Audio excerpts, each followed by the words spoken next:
د پاکستان طلاق نامه یک ټلویزیون د شپې 8 بجو خبري ټولګي ته خراغلاس نن پنځشنبه د لړم یا اقرب 9 چې د نومبر میاشتې 20 نیټې سره برابر ده. په پیل کې هم د مهمو خبرونو سرټکی bombing operation को इस जो अफगान پاکستان کې د افغان کډوالو پر سر د انعام ټاکل. د پنجاب د اطلاعاتو وزیر ویلي هر هغه څوک چې په دې ایالت کې د افغان کډوالو د ځای په اړه پولیسو ته معلومات ورکړي نقدي جایزه به ورکړل شي. وابستگی که کامل داشتیم برای پاکستان او است میان برداشته شود. د پاکستان د لارې د بدیلو سوداګریزو لارو د موندلو هڅې. د هیواد د سوداګرۍ او پانګونې خونې د هندي ایراني او ازبک سوداګرو سره د تړونونو له لاسلیک خبر ورکړی دی. او د نومبر 20 د ماشومانو نړیوالې ورځ سره برابر ده. دا ورځ هر کال په ټوله نړۍ کې لمانځل کیږي او حامد کرزي په یو پیغام کې ماشومان د هیواد راتلونکي جوړونکي ګڼل او زیاته کړ چې دوی تعلیم، پاملرنې او ملاتړ ته خورا اړتیا لري.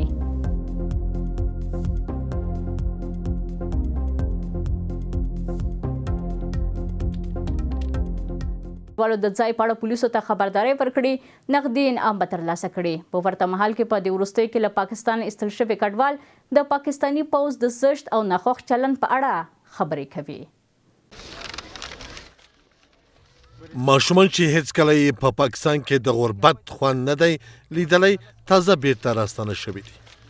ستړي، وږي او نامعلومه راتلونکی. د پاکستان د کلونو غربت درون بار چې پر اوږو لري بې کوره او سرګردانه د ناپېژانده ارامۍ په لټه کې. ډیری افغانان په تیرو کلونو کې د بیلابیلو دلایلو له مخې پاکستان ته پناه وړې ده. هغه کسان چې حتی په دې هیواد کې لسګونه کاله ژوند کړی خو اسلام آباد تل د کابل پر وړاندې د فشار د واردولو لپاره له دغو کډوالو استفاده کړې. په پاکستان کې د افغان کډوالو ربړونه، نیول او قیمتي شتمنیو ضبطول د پاکستاني پوځیانو د کړنو یوه برخه جوړوي. او په اخره کې داسې زیاتی را سره وکړي چې نیمه شپه وه ماشومان یې رانه بوتله او ډېر ظلم یې په اخره کې را سره وکړي او په دې بارډر باندې هم ډېر سختي را سره وکړله. یو خو خپل ملک ته راتلو دونه په سختي را واوښتو، دونه سختي باندې سهار زه راغلی و د هغه هم چې را واوښتم، یو 20 منټه کې زه دلته را ورسېدم. فتح خان تازه په جبري ډول له پاکستانه ایستل شوی دی. یو سړی چې د دې بهیر په اړه یې ترخې کیسې لري.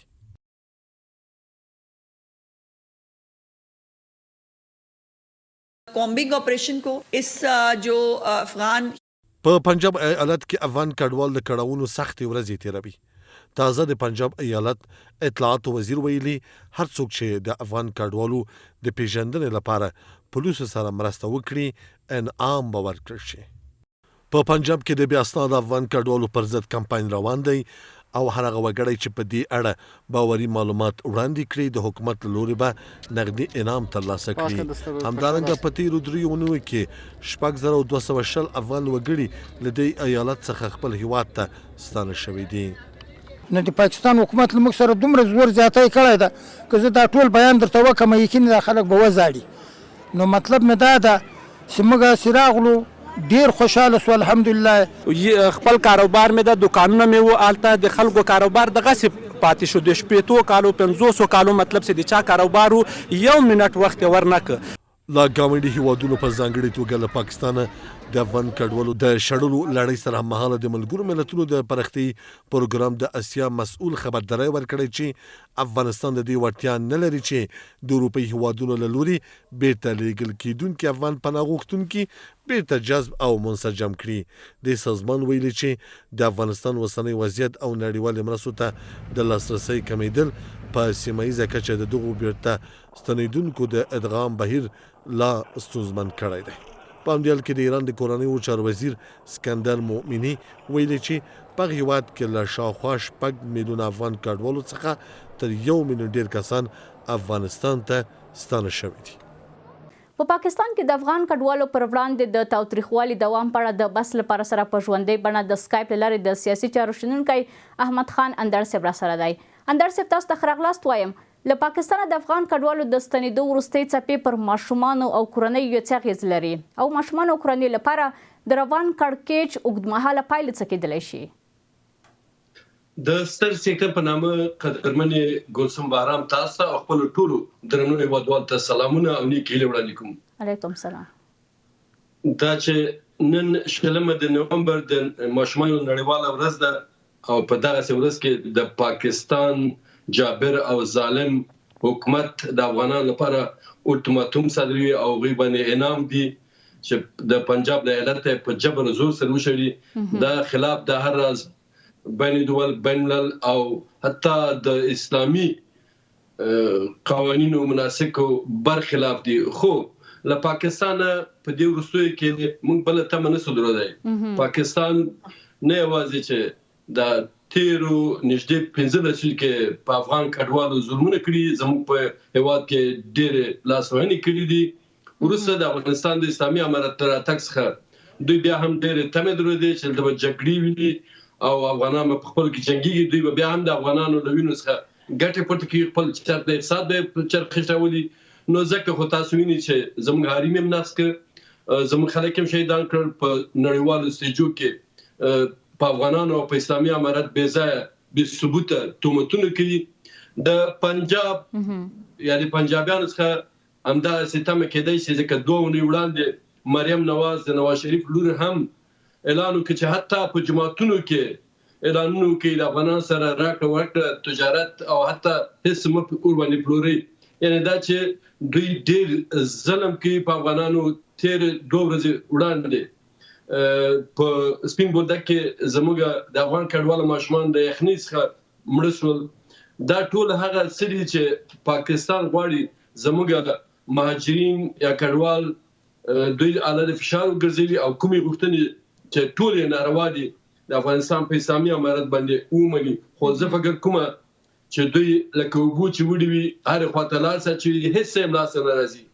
زموږ د تجارانو مالونه بندول او موږ به نوې لارې پیدا کړو لکه د چابهار د منځنۍ اسیا همداسې د چین د واخان بندر. پاکستان به لکه څنګه چې تورمخی د همداسې به تور مخ پاتې کېږي. زموږ کډوال باید د ملګرو ملتونو توجه ورته شوی وای د مهاجرینو ادارې هغوی ته باید داسې په ترتیب سره د راتګ لپاره شرایط آماده شوي. په دا رقم ظلم چې ټوله نړۍ ورته ګوري موږ هیله من یو چې نړیواله ټولنه ملګري ملتونه او هغه درواغجنې د بشر د حقوقو ادارې چې نارې وي نن ورځ افغانانو سره دا رقم ظلم کېږي. پاکستان ډېر زیات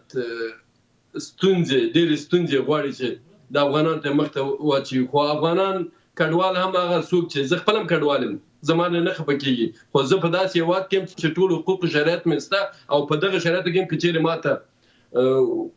شرایط آماده شي زه خپل هېواد ته ستنېږم او د خپلو خلکو په خدمت کې وایم. خو زموږ ډېر کډوال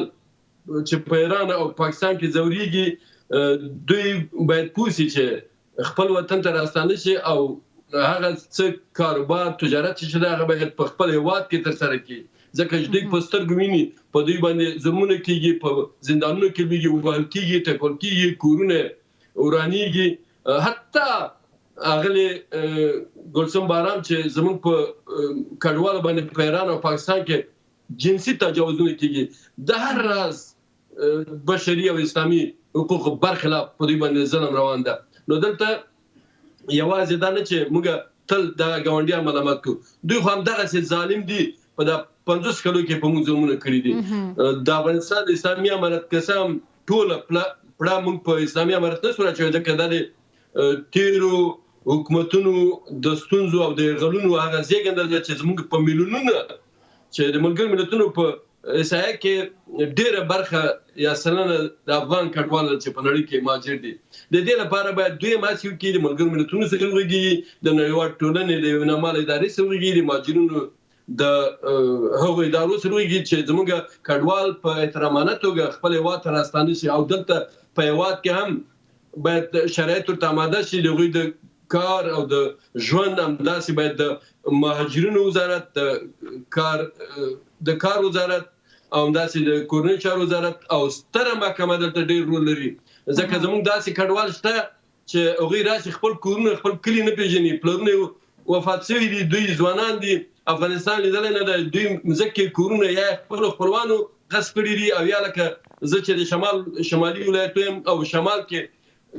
ټول کلی د پښتنو وړاندې په مځکو په باغونو خلکو مارکیټونه جوړ کړي کورونه جوړ کړي کلی په ودان شوي دي دغه لپاره باید یو منظم سیستم د شرعي روان شي تر هغو د دوی حقوق ورته ورکړل شي داسې نه کېدای چې یوه خواته ډانګې بلې خواته پړانګې افغانستان ته د راسنېدو شرایط هم په دغه رقم ظلمي او کله چې بیا وطن ته راځي دلته هم له ستونزو له راز راستون سره مخامخ کېږي. ډېره مننه اندر صاحب راوشو دویمې پوښتنې ته د پاکستان په پنجاب ایالت کې د افغان کډوالو پر ضد کمپاین د محلي خلکو او کډوالو پر ژوند باندې څه اغېز کولی شي؟ ګورئ افغان کډوال ډېر کمه سلنه هلته ښه ژوند لري نور هسې هم دوی ډېر شاقه کارونه کوي ډېر د ظلم لاندې دي ډېر تحقیر کېږي د هغوی ژوند زه باور لرم چې که چېرې هېواد ته راستنېږي ژوند به له ډېرو ښو شرایطو سره په مخ لاړ شي خو خامخا په لومړیو وختو کې به ستونزې ځکه چې زموږ هېوادوال هلته ډېر ښه کاروبار به شاید ولري او دلته به له نورو ستونزو سره مخامخ وي خو دغه ستونزې باید موږ ومنو د افغانستان لپاره زموږ د هېوادوالو راسنېدل ډېر ګټور تمامېږي ځکه چې زموږ قوا د کار همداسې کوم هېوادوال هم چې هلته سرمایې په کار اچولي هغه باید په خپل هېواد کې په کار واچوي یعنې په ډېر کم وخت کې به وکولی شي چې د پاکستان نه به دلته ښه ژوند ولري. اندر صاحب راوشو وروستۍ پوښتنې ته په پاکستان کې د افغان کډوالو نیول د قیمتي شتمنۍ ضبطول او ربړونه د نړیوالو بشري حقوقو معیارونو سره څومره مطابقت لري؟ ګورئ موږ په وار وار ویلي چې د پاکستان ټولې کړنې د افغان کډوالو پر ضد خلاف د انساني خلاف د اسلامي او د بین‌المللي قوانینو دي خو چیرې دي نه نړیوال ټولنه زموږ غږ اوري او نه د پاکستان دا جابر ظالم غلام حکومت خپلو کړنو ته بدلون ورکوي ورځ تر بلې ظلم او وحشت زموږ په ماجونو ډېر وي دلته د افغانانو دنده هم ده چې د افغانستان اسلامي امارت خپل غږ جګ کړي او د پاکستان له هېواد او د نورو هغو نړیوالو ټولنو سره خبرې وکړي تر څو دغه ظلمونه دغه وحشتونه نور په افغان کډوالو ودرېږي په ډېر احترامانه توګه باید راستانه شي دلته موږ د پاکستان باید ډېرې ګیلې ونه کړو پاکستان په دې وروستیو کې په موږ باندې هر راز ظلم ته مخه کړې ده خو هېڅ څه هم د لاسه نه راځي دا کډوال به هم راشي دوی به تور مخ پاتې شي ځکه د دې کډوالو له حقوقو دوی په دې 15 لسیزو کې ګټه پورته کړې ده اوس هم د ملګرو ملتونو پیسې اخلي خو دا کوشش کوي چې یو فشار راوړي په افغانانو او د افغانستان په اسلامي امارت تر څو لکه مخکې مې چې ویلې ځینې غوښتنې لري چې هغه ومني خو هېڅکله به افغانان د دوی غوښتنو ته سر ټیټ نه کړي بلکې د دغه شرایطو نه په ډېرو ښو کړنو سره مخکې لاړ شي او له دې وضعیت نه به وځي تر کله به په موږ باندې ګاونډیان ظلم کوي دغه ورته شرایط په ایران کې هم شته حتی اوس په ځینې اروپایي هېوادونو کې شروع شوي دي افغان کډوال له ستونزو سره مخامخ دي افغانان دې باید پوه شي چې خپل ځوانان خپل نیرو د کار باید راونه لګي هغه سره شنه باغونه چې د دغې نه تربونه یا نور خلک په فیسبوک او میډیا کې ودیږي عکسونه دا شیان دلته نشته افغانان باید په کور پاتې او موږ ټول کډوال باید هېواد ته راستانه شو ټول د ورونو په شان دغه جنتي وطن باید آباد او جوړ کړو د نړۍ ډېر هېوادونه کوشش کوي چې په دغسې هېوادو کې سرمایه ګزاري وکړي لکه افغانستان چې معدنونه لاس نه ده خوړلی او دلته ډېر د کار او د سرمایه ګزاري امکانات شته موږ هم باید په دې پوه شو خو دا ټول اړه لري د افغانستان اسلامي امارت ته چې ښه شرایط اماده کړي دلته د مهاجرو چې راستنېږي نه یوازې چې د کور او د کار شرط اماده کړي بلکې هغه انساني حقوق چې دوی لري هغه باید ورته ورکړل شي ټول افغانان ته تر څو افغانان کډوال نه شي د افغانانو کډوالېدل باید ودرول شي زموږ هر حکومت چې راغلی ده په لومړیو سرو کې کوشش کوي چې ښه شرایط وړاندې کړي خو بیا وروسته ګوري چې افغانان ډېر کډوال کېږي همدا اوس هر افغان کوشش کوي هر ځوان کوشش کوي چې کډوال شي د دې لپاره یو لوی کمپاین پکار ده زموږ رسنۍ باید ډېر کار وکړي د افغانستان اسلامي امارت باید دوی ته د کاریابي هغه شعبات په هر ولایت کې فعاله کړي تر څو کوم ځوانان چې کار نه لري هغوی باید کار پیدا کړي د تعلیم شرایط آماده شي او یو بل ډېره مهمه خبره قدرمنې بهرام چې زموږ هېوادوال چې پوهنتونونه لوستي بیا هغه نو منتظر دي چې په هماغه خپله رشته کې کار وکړي خو په پرمختللو هېوادو کې داسې نه دي که چیرې هر راز د کار شرط پیدا کړي تر څو چې په خپل رشته کې کار ته پیدا کړي دوی شاقه کارونه کوي ځوانان باید ونه شرمېږي په خپل هېواد کې باید ډېر کارونو ته مخه کړي هم په خپل هېواد جوړ شي او دوی دا فکر نه کوي چې خارج ته راځي دوی ته به ډېر د شرایط د کار اماده وي ولو که زموږ ډاکټر انجینر راشي دلته به څو کاله له سره تعلیم کوي ښه دا ده چې موږ په خپل وطن کې پاتې شو. ډېره مننه کوم د سیاسي چارو شنونکي احمد خان اندړ صاحب ستاسو له حضور څخه په خپرونه کې کور ودان. مننه کوم له تاسو نه قدرمنې ګلسم بارام چې ما ته وخت راکړ. مننه. اوس هم راځو د خبرونو دوام ته. د کابل او اسلام آباد ترمنځ د کړکېچ په زیاتېدو سره اسلامي امارت په دوامداره توګه هڅه کړې چې د پاکستان پر سوداګریزو لارو د افغانستان تکیه کمه کړي او له هند، ایران او منځني هیوادونو سره سوداګري پراخه کړي. خو سیاسي کارپوهان وایي چې افغانستان باید د خپل جیوپولیټیک موقعیت پر بنسټ له نړۍ سره متوازن سیاست غوره کړي. په داسې حال کې چې له یوه میاشت څخه زیات وخت کېږي د افغانستان او پاکستان ترمنځ سوداګریزې لارې تړلې دي د افغانستان لوري هڅه کوي چې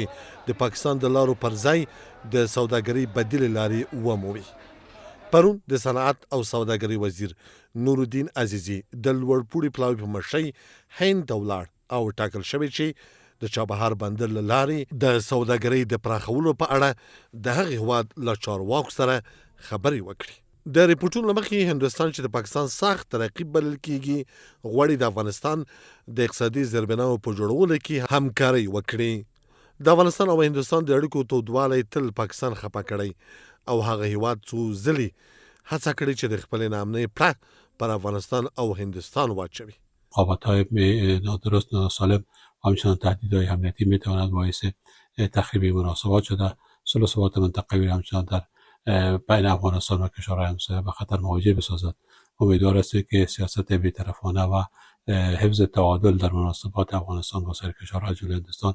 جدا از جانب حکومت سرپرست افغانستان در نظر گرفته شود تا افغانستان مبادا به میدان رقابت‌های سیاسی و تجاری کشورهای منطقه تبدیل شود که این ناامنی و نارامی میتواند صلح و ثبات منطقوی را نیز به خطر بیندازد. بل لوري ته د افغانستان لویدیځ ګاونډي چې له پاکستان سره هم ښې اړیکې لري خپل اقتصادي او سوداګریزې اړیکې له افغانستان سره پراخې کړې دي. په نوې پیښه کې د افغانستان د صادروونکو اتحادیې د 90 میلیونو ډالرو په ارزښت د تجارتي توکو د لیږد قرارداد له یوه سمندري شرکت سره لاسلیک کړی او راپورونه ښیي چې دغه هېواد غواړي د افغانستان په کانونو کې پانګونه وکړي. اختلافات وجود داره ولی ریسکش هم باید دولت سنجش کنه. ریسک هستیره و در پالوش هم ما دیدیم که دوری هندوستان و دوری کشورهای دیگر و زیاد نزدیک شدن به پاکستان هم اونو حرفایی رو که داشت که و حرفای ایجاد شد ولی باید یک مدیریت در بین هر دو به کار بره و که هم ما وابستگی که کامل داشتیم برای پاکستان هو از میان برداشته شود و دوباره وابستگی به کشورهای دیگه مثلا هند و ایران ایجاد نشه. یاد دی چې پرون د افغانستان د سوداګرۍ او پانګونې خونې اعلان کړی و چې له هندي، ایراني او ازبکستاني سوداګرو سره په بېلابېلو برخو کې تړونونه لاسلیک شوي دي. له تاسو خپل ټول همکاران په مننه سره زموږ د شپې 8 بجو خبري ټولګه پر همدې ځای پای ته رسیږي. ښه شپه ولرئ.